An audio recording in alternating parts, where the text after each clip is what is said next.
So I wanted to make a video worthy of the boot. Worthy of the name, worthy of the clout, the history of it. Edwin Viberg started Viberg Boot Company in 1931 in Saskatchewan, Canada. Like during the Great Depression, these boots were they were for loggers, linemen, ranchers. They were for guys that life required to be tough. Not today's standards, not when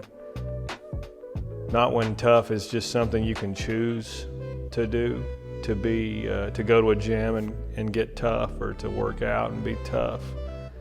Back then, life required it, and I think the gear spoke to that.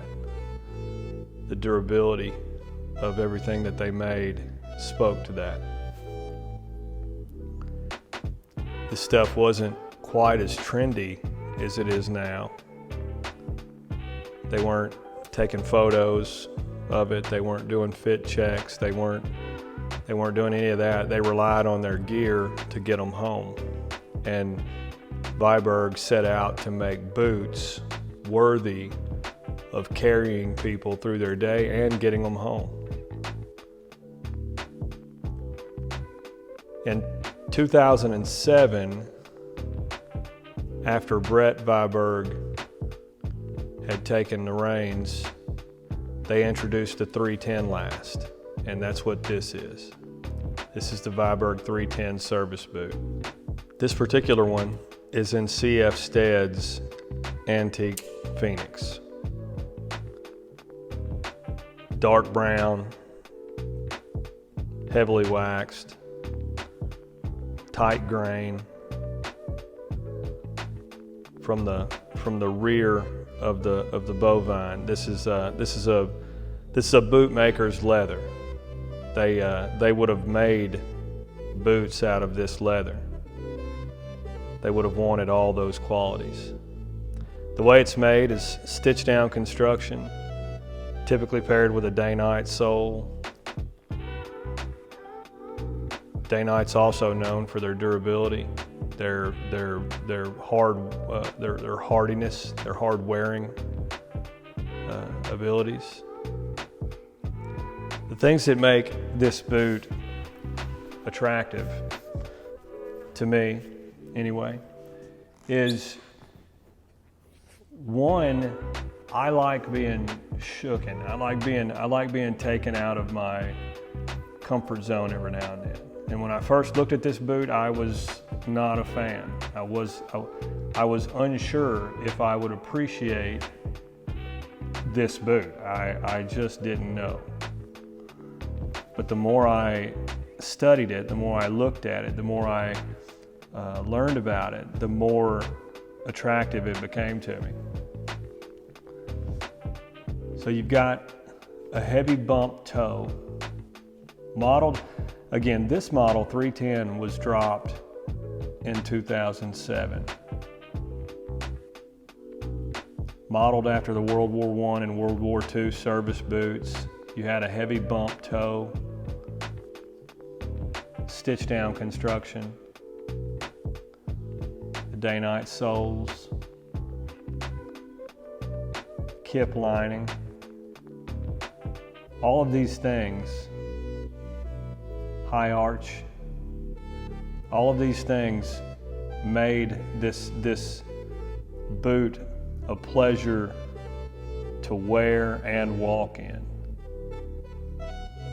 A pretty high sprung toe allows you it allows your feet to rock into their step, into their stride. It's just an amazing boot to look at, to hold, and to wear.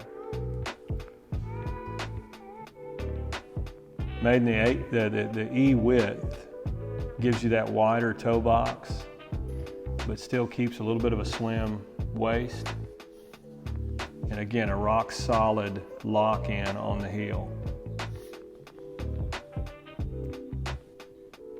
In this case, and in most that I've seen, the stitching is usually perfect. Not overdone, one-piece heel cover. Not overdone, not overstitched, but stitched so well that you just trust it. They did everything they had to do, and looks like nothing they shouldn't. The kip lining adds a thickness to an already thick leather.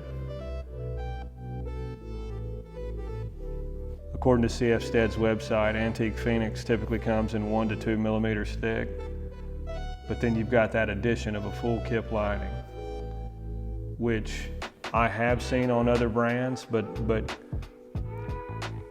until you've held both, I don't think you can realize how much of a difference it makes in the feel of a boot.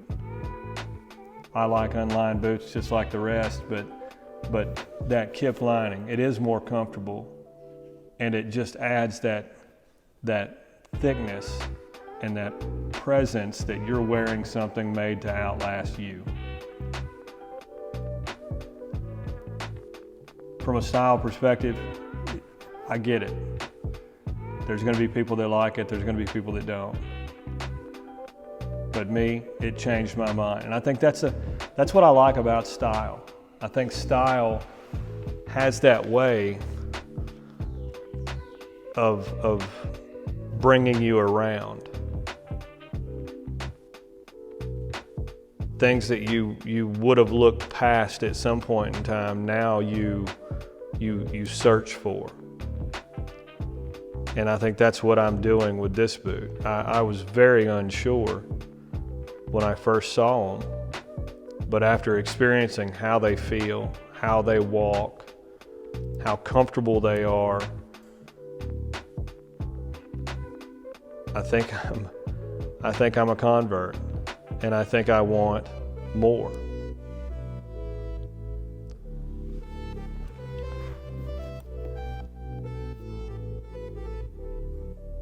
The leather itself is just gorgeous.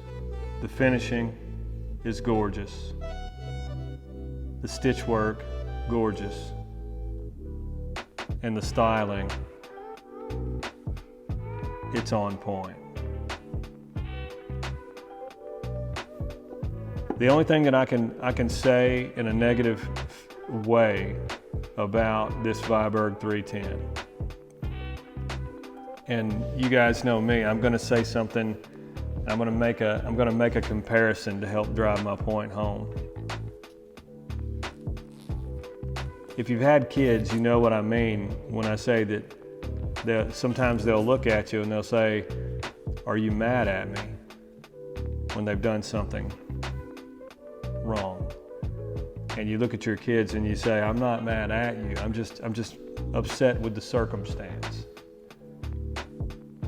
And there's a lot of beef going on with Viberg having raised their prices. These boots are now over $1,040 from their site. There's not likely any coupon codes, very rare chance of getting one on sale, getting some, they're just that expensive.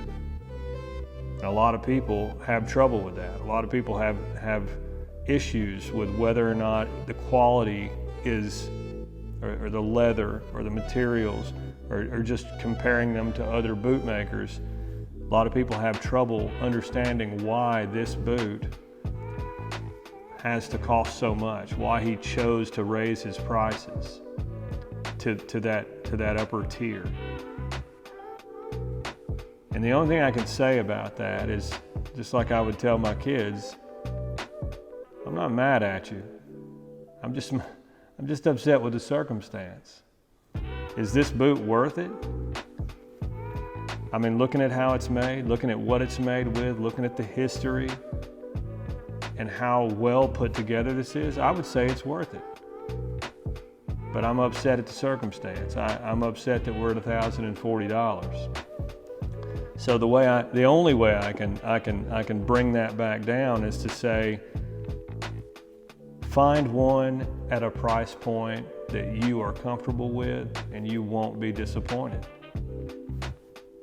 I bought these secondhand and I am thrilled with what I paid for them. They're well taken care of, well conditioned, and I am thrilled.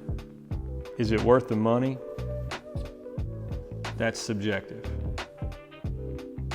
Style is subjective, but the quality is there.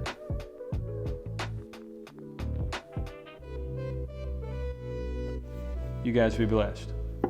Talk soon.